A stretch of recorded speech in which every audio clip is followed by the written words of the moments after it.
Hey there, this is Alexis Knight. Welcome to True Crime, the Court of Public Opinion. I'm your host, guiding you through the cases that leave the public divided. These aren't your typical cut and dried cases. These are the ones where the facts may seem clear, but the truth, well, that's another story. In today's episode, we dive into the case of Elizabeth Finch, a former television writer who crafted more than just fictional scripts. Now, this case did not make it through the courts, and it's the only one so far that I have put in here that is like that. But I'm adding this case because there's a documentary out right now that you should check out about Finchy and find out how this all went down from the people that she affected. But I wanted to do this case because this is one of those unfortunates that just left everything a mess. And so the question is, was she manipulative by nature? Was she someone that needed more attention? Was she mentally ill? Was she a predator? There are a lot of things going on in this case, and I know the documentary is out there, but we need to take a look at it because it's causing a lot of discussion. Did this woman need help? Or is she really just a full-on con artist criminal? This woman built a persona that deceived colleagues, friends, and even her most intimate partners, spinning a tale of life-threatening illness and traumatic experiences that went beyond the screen. Finch's story reveals an undercurrent of influence and manipulation woven through Hollywood, stretching all the way to a PTSD therapy retreat where she preyed upon the vulnerabilities of those seeking solace. Listen closely as we unravel the evidence, the court's findings, and the contrasting perspectives that have divided the public. By the end of this episode, you are going to have the chance to decide for yourself. What do you think was going on with Elizabeth Finch? All right, let's get into it. Elizabeth Finch's story reads like something from the scripts she once wrote. Her journey in Hollywood was marked by an inspiring rise, but the story that captivated her friends, colleagues, and even her romantic partners did not end with the triumph of talent. Instead, it became a tale of manipulation, deception, and psychological complexity, leaving the public divided over her motivations and accountability. Finch's case wasn't about a brief slip or a momentary lie. This was a meticulously crafted web of falsehoods that lasted for years, leaving deep emotional scars on the people who trusted her. Finch presented herself as a survivor, a role that gained admiration, sympathy, and a steady stream of professional support. She claimed to be battling a rare and aggressive form of cancer, weaving a detailed story about chemotherapy sessions, physical pain, and the daily challenges of living with a life-threatening illness.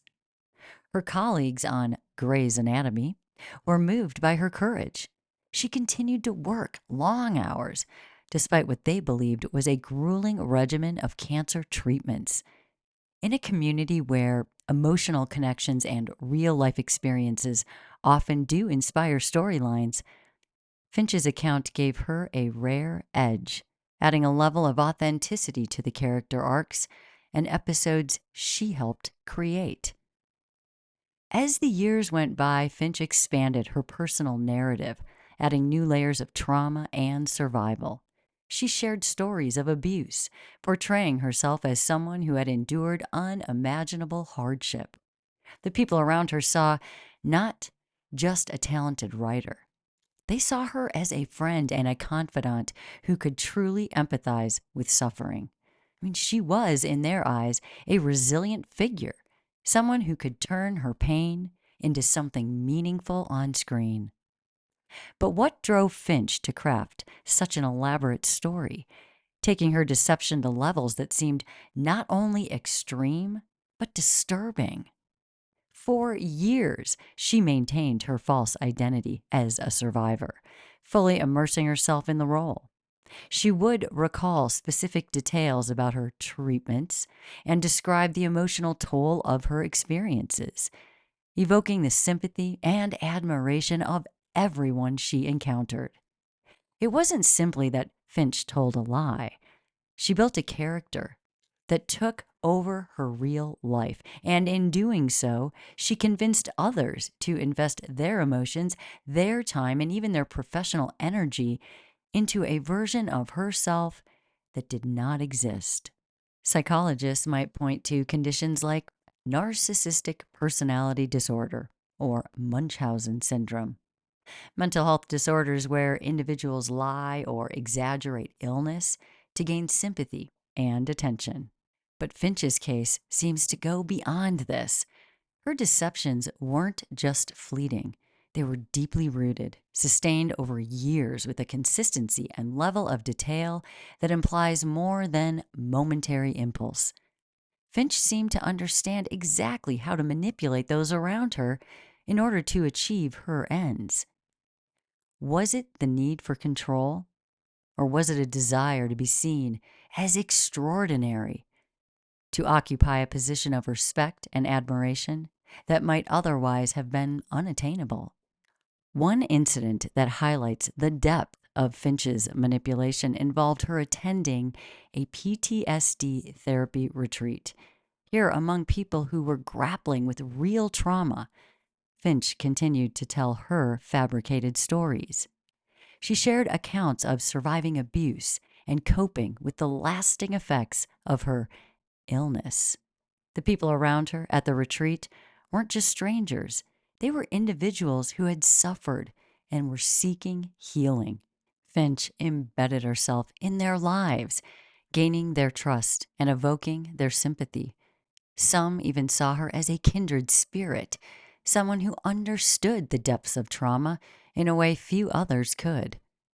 But while they shared their real experiences, Finch was simply playing a role, one she had constructed to perform. Her manipulation extended into her romantic relationships as well. Finch's partners believed they were supporting someone in genuine need. They stood by her through treatment days, offering comfort and assistance, often at personal expense. For those closest to her, Finch's story was not just a narrative. It was a reason to stay, to support, and to protect. And when the truth finally came to light, the betrayal was profound. People who had invested emotionally, financially, and professionally were left questioning how someone they thought they knew could deceive them so thoroughly. Many grappled with feelings of shame and guilt and confusion. How had they been so blind to the lies? Finch's deception went beyond storytelling. It impacted lives in ways that are difficult to quantify.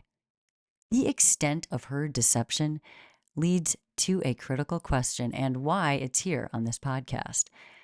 Was Finch driven by an uncontrollable compulsion, or was her manipulation deliberate and calculated?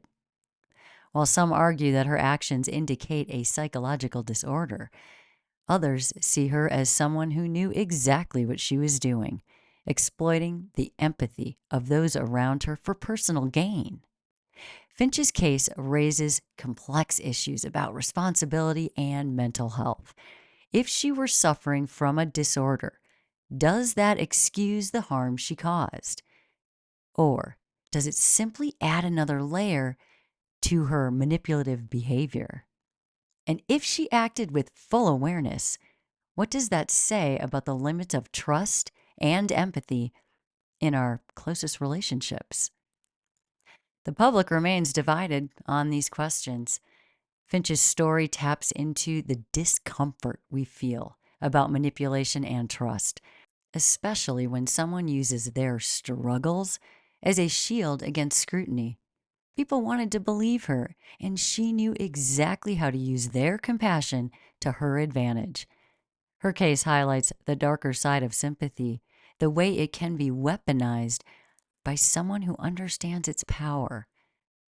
Finch was not just a storyteller, she was someone who understood how to create a compelling narrative that pulled others into her orbit, making them complicit in her lie without their knowledge. And so, I ask you, was Elizabeth Finch a person suffering from psychological issues beyond her control?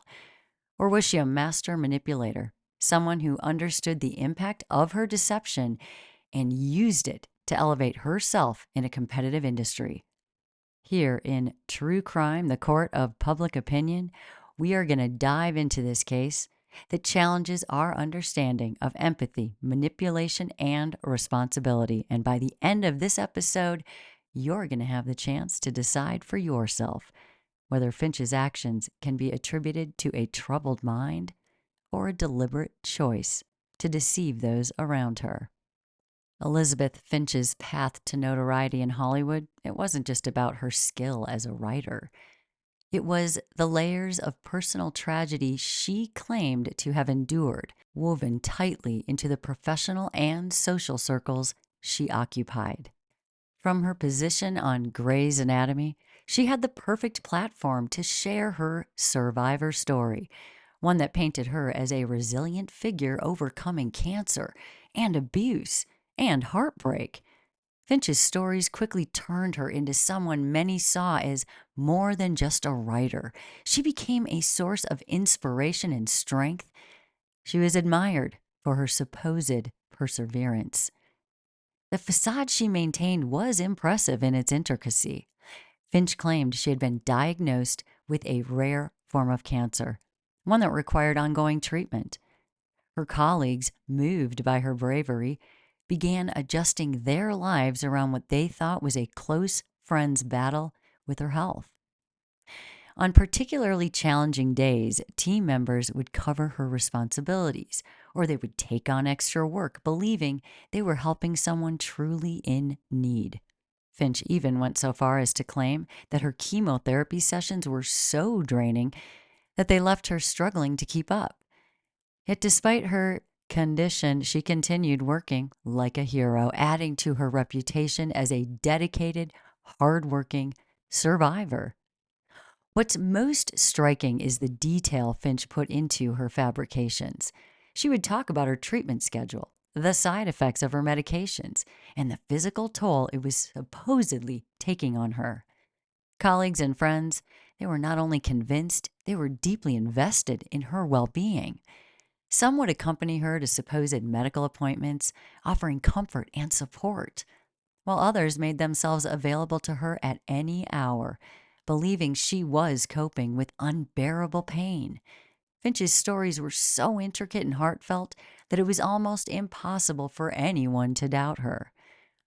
Finch's manipulation wasn't just confined to her workplace. It seeped into her personal life as well. She developed close relationships with several people in her circle, sharing stories that blurred the lines between fact and fiction. One of her partners even became a caregiver, sacrificing time and energy to provide Finch with the support she claimed to need. Her romantic partners, friends, and colleagues became so enmeshed in her life that they felt responsible for helping her, often at a significant personal cost. Perhaps one of the most shocking examples of her reach came when she attended a PTSD therapy retreat. This isn't just a meeting, and that's bad enough. This is a place where individuals gathered to confront and heal from their very real traumas that affected them in very real ways. Here, Finch expanded her story even further, though, adding new layers of supposed abuse and recovery. She was one of them. She was surrounded by people who were actively working through intense emotional pain. Finch continued to present herself as a fellow survivor, gaining the trust and empathy of those around her.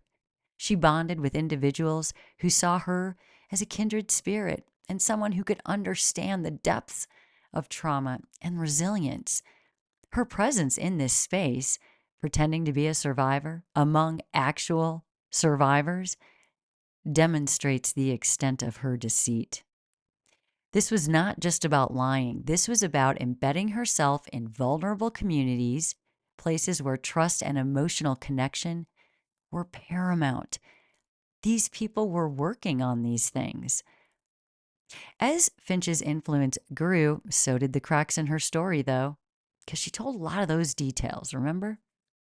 Over time, certain details didn't seem to align with the symptoms or struggles she was describing. Colleagues began to notice that she didn't exhibit any of the visible signs typically associated with aggressive cancer treatments. I mean, for someone claiming to endure chemotherapy, Finch appeared surprisingly robust. And then there were the inconsistencies. Slips of memory where she would recount a detail one way only to describe it a different way the next time. At first, her friends and colleagues dismissed these as understandable lapses. I mean, after all, trauma and illness could very easily blur memories. But as her stories grew increasingly tangled, those close to her began to question the truth. Mutual friends of Finch's partners started to discuss their doubts with each other. And what started as subtle whispers quickly snowballed into a full-blown inquiry. Her colleagues and friends, who had once rallied around her, now they were finding themselves piecing together a puzzle that did not quite fit. When asked to verify her story, Finch struggled to produce any credible documentation or any evidence of her supposed treatments, things like that. This revelation did not just shock those who knew her, it left them grappling with the implications of her lies. Many felt as though they now had been psychologically manipulated. Finch's deception wasn't an impulse fabrication. It was a calculated narrative she maintained for years, one that drew others into her world and left them questioning the authenticity of their own experiences with her. As more people began piecing together Finch's lies, the foundation of her fabricated identity started to crumble. The extent of her deception left friends and colleagues reeling. Those who had known Finch the longest were especially impacted. They had watched her move through the world as a cancer survivor and a trauma victim. They adjusted their lives around her supposed needs, and now they were feeling betrayed, not only by her actions, but by the trust they had willingly placed in her. They gave it to her freely. When Finch's lies came to light, the fallout was swift and unforgiving. She was removed from her position on Grey's Anatomy, and the industry that once held her in high regard now viewed her as a pariah. The scandal spread quickly, reaching the media and the public with shocking force. Headlines painted Finch as a master manipulator, someone who had preyed on people's empathy and used trauma as a tool for personal and professional gain. Her former colleagues, many of whom had invested emotionally and even financially in her story, they were left to grapple with a sense of violation. One of the most profound impacts of Finch's deception was on her romantic partners. For those closest to her, Finch's illness had been a critical part and a central part in their relationship, so important and a reason to stay close, to protect and to care.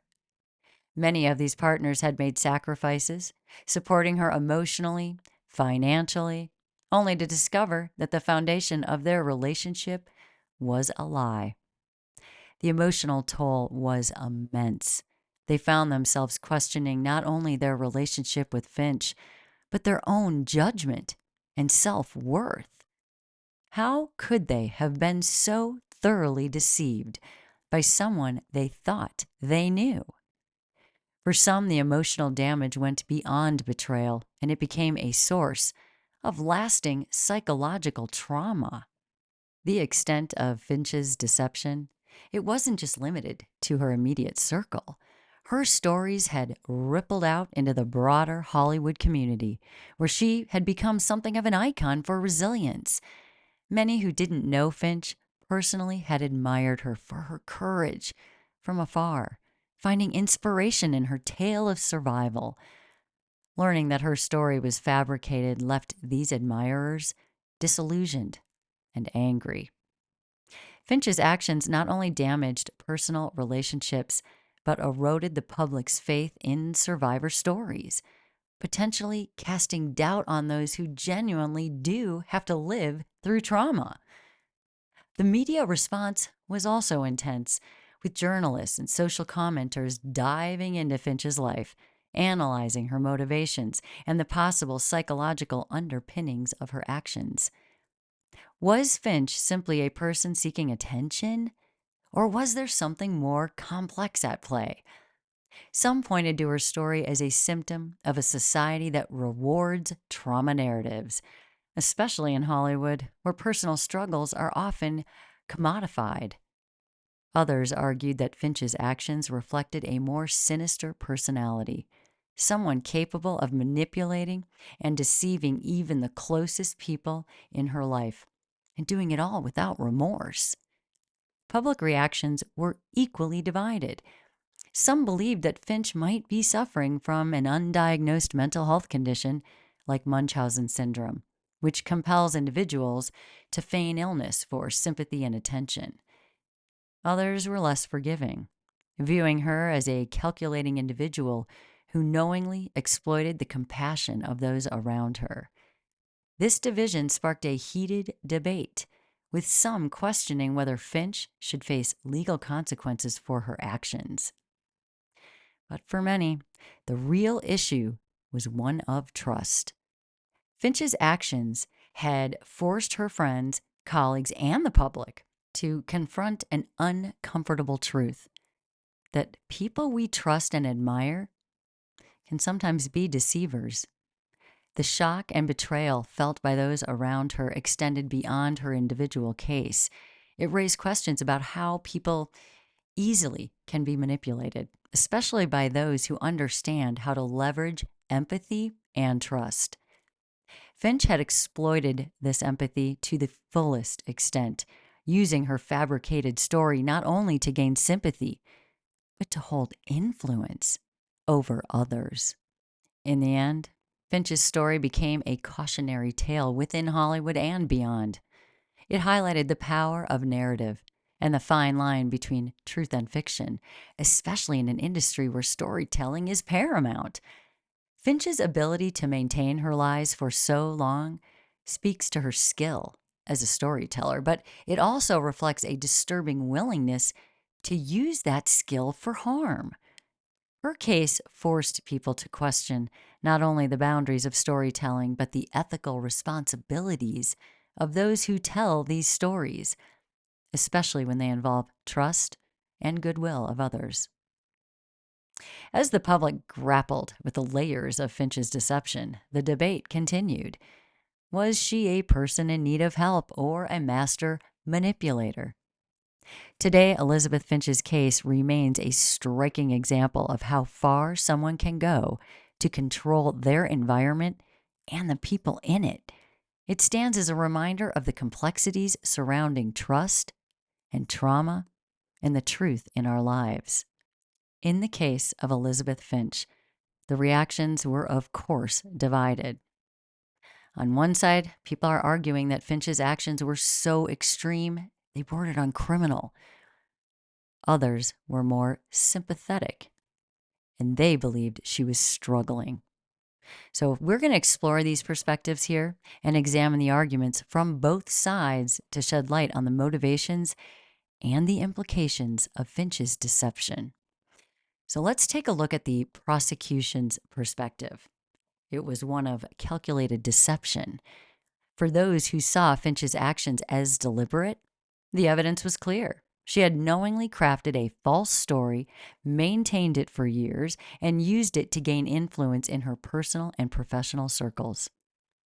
The intensity and duration of her deception suggested more than a passing compulsion. It pointed to a calculated manipulation, one that relied on her ability to exploit the empathy and compassion of those around her. Proponents of this view argued that Finch's lies were strategic. She had used her fabricated illness and trauma to elevate her status within the Grey's Anatomy team, making herself indispensable and inspiring loyalty among her colleagues. By positioning herself as a survivor, she became not only a respected team member, but someone who held a certain moral authority. After all, who could challenge or question someone who appeared to be battling a life threatening illnesses? The psychological toll her lies took on others, particularly those who had cared for her, was another key point. Many of Finch's closest relationships had been built on a foundation of support and sympathy, which she manipulated for her own gain. Her partners, friends, and even distant colleagues, they felt emotionally drained, financially impacted, and ultimately betrayed. For them, Finch's deception was an invasion of trust that left lasting scars. This perspective also pointed to the ripple effect her lies created. Beyond the immediate circle of people she deceived, Finch's actions cast a shadow of doubt on genuine survivor stories. Some feared that her case would lead to increased skepticism toward individuals sharing their real struggles with illness and trauma. This is a consequence that could be damaging for those truly in need of empathy and support. To these people, Finch's manipulation was more than a personal betrayal. It was an attack on the credibility of survivor stories everywhere. Then you had the defense, though. They had a whole different perspective. They saw a mind in crisis.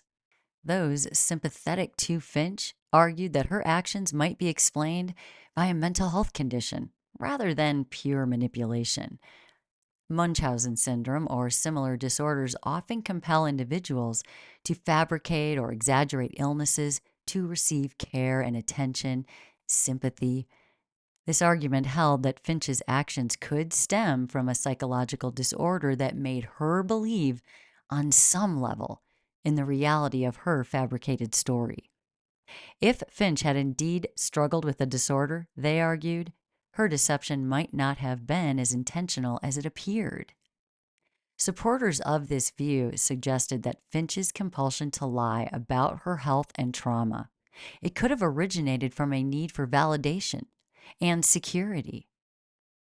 Hollywood is an industry known for its intense pressures, where success is often intertwined with personal stories and authenticity. By crafting a narrative of survival, Finch may have sought a way to feel valued, protected, and seen.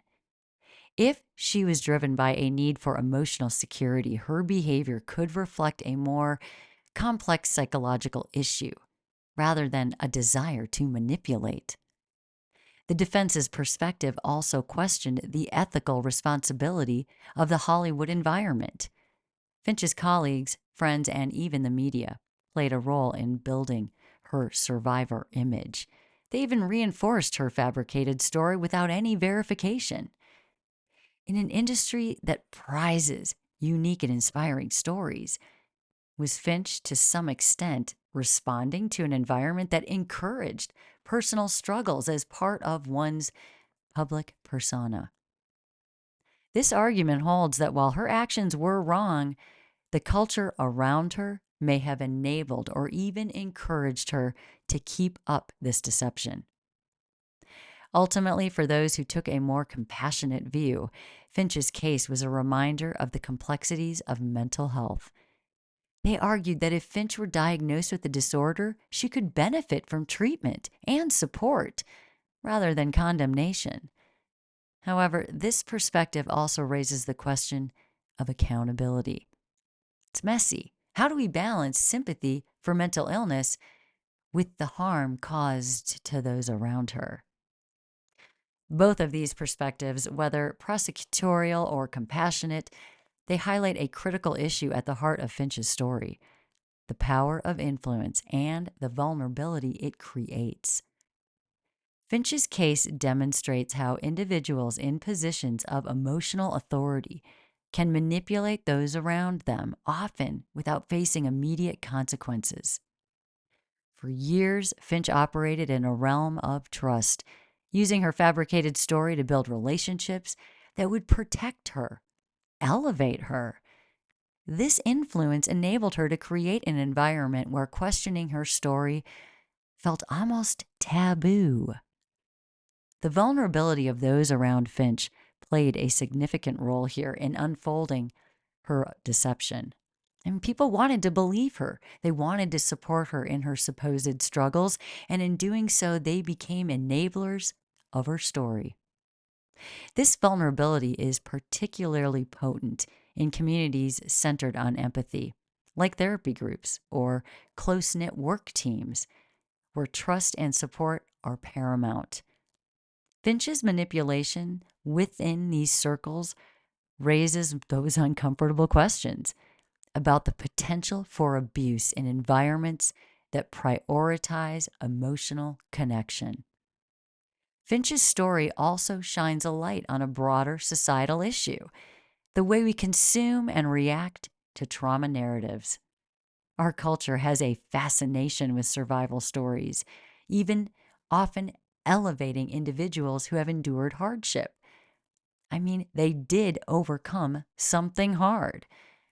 But this fascination creates a powerful incentive to share personal struggles, and in some cases to embellish them or even just fabricate them.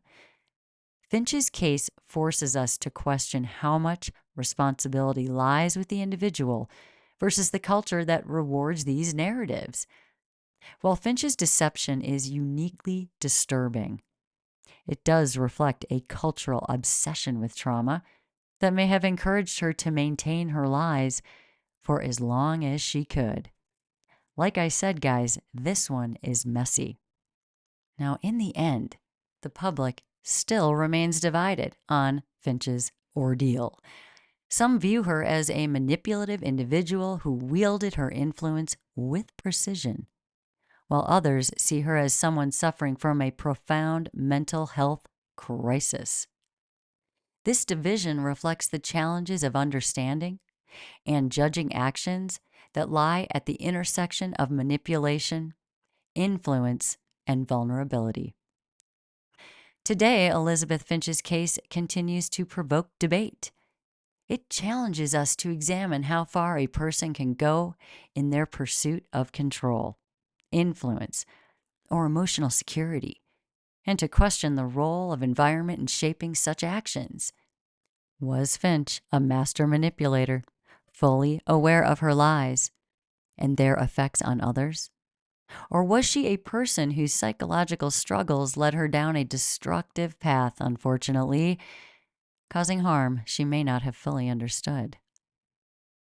Elizabeth Finch's case may never have gone to court, but it has sparked debates about ethics of deception, manipulation, and the limits of storytelling in both personal and professional spaces.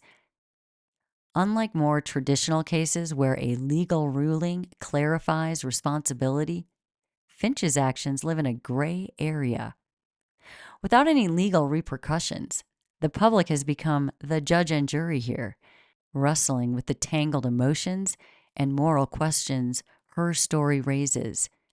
This ambiguity has only intensified the controversy as people grapple with the implications of her actions and the blurred line between illness, mental health, and manipulation. A key point of confusion here is the impact of Finch's lies on the actual survivors, people really trying to heal. Finch's story raises those uncomfortable questions. How does one separate genuine trauma from a constructed narrative when someone can so convincingly inhabit the role of a survivor? People who had admired Finch now question whether they were manipulated by their own compassion and eagerness to connect with another's pain. Survivor communities have especially felt the effects, as Finch's actions risk casting doubt on individuals who are sincerely sharing their experiences and who sincerely need actual help with them.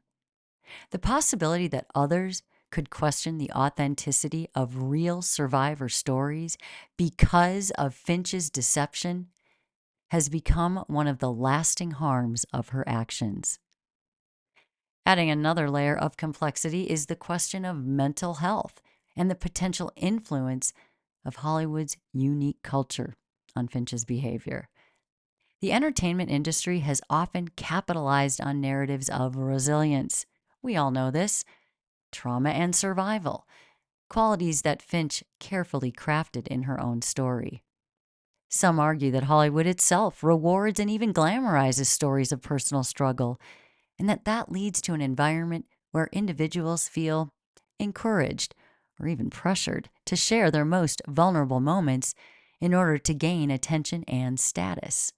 And we've all seen this happen. People get married and divorced in Hollywood for attention. They release sex tapes for attention. People do this in Hollywood, and it does work. Finch's case reflects a cultural fascination with hardship, creating a cycle where personal pain is transformed into a kind of currency. Like true crime, right? Everyone's watching true crime. None of it is a happy place. But there's still no clear answer as to why Finch took her deceptions so far. Was she driven by an uncontrollable need for validation, or was she simply skilled at reading what people wanted to see? For those who believe in her capacity for calculated manipulation, Finch's actions are a chilling example of how a person can create a reality for others that is entirely of their own design, hiding the truth in plain sight. But those who view her actions through a lens of mental health argue that Finch's lies may have originated from a place of genuine emotional need, one she didn't fully understand or have control of. This difference in interpretation continues to divide public opinion. People are torn between compassion and condemnation. Without a legal framework to assess Finch's actions, the lack of accountability has added to the public's confusion and their frustration. Unlike cases that do go through the judicial system, where evidence is examined and rulings are handed down, Finch's deception exists solely in the court of public opinion, which makes it unique here. Her case raises questions about the power and limits of social accountability. Is it enough for her to face backlash from her peers, her fans, and the public? Or does she need to take further responsibility, perhaps by publicly acknowledging the harm she caused? In the end, Finch's story remains a cautionary tale about the potential for abuse in relationships built on trust, empathy, and shared vulnerability. Her case challenges us to consider the darker side of human connection, where people's compassion can be exploited by those who understand how to wield it. Elizabeth Finch's case, it sits squarely in the realm of ambiguity. Unlike cases with courtroom resolutions, Finch's actions are left to the judgment of those affected and the public that has followed her story. So, we've examined the many layers of her deception, from the relationships she built on false foundations to the communities she impacted with her fabricated survivor persona. The public remains divided, some calling for sympathy, others demanding accountability. But without a legal conclusion, the question of Finch's responsibility and intent is left to each of us to decide. So, as we conclude this episode, I'm asking you to weigh the evidence. Finch's actions were extreme, extending beyond casual deceit into a fully constructed world of trauma and survival that influenced everyone around her. She gained sympathies. She landed a job storytelling on one of television's most popular medical dramas. This all creating a ripple effect that made her deception not just personal, but cultural. Her story raises critical questions about mental health, society's fascination with trauma, people's need for validation. But perhaps the real lesson in Finch's story is the power of influence and the vulnerability that lies in empathy. Finch's case challenges us to consider the ways in which people's goodwill can be exploited by those who know how to manipulate it.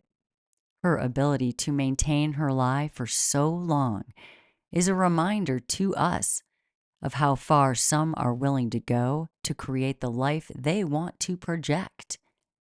For her friends and colleagues in the public who once trusted her, this betrayal leaves a lasting impression, a sense of discomfort and wariness that lingers long after the details of her deception fade from memory. As you consider everything I've shared with you today, ask yourself, was Finch driven by an uncontrollable psychological need? Or did she willingly and knowingly deceive those around her to fulfill her personal desires? Does the responsibility lie with Finch alone? Or should we also consider the culture around her that may have encouraged or enabled her deception? And ultimately, what should accountability look like for someone who may never face a legal reckoning, but has left a wake of emotional and psychological harm? And if this did go to court, how would it go? Thank you for joining me on this journey through true crime, the court of public opinion. Sometimes the truth lies somewhere between the facts and the feelings they leave behind. You be the judge. Stay safe out there, guys. Stay out of trouble. Stay curious. Until next time, this is Alexis Knight.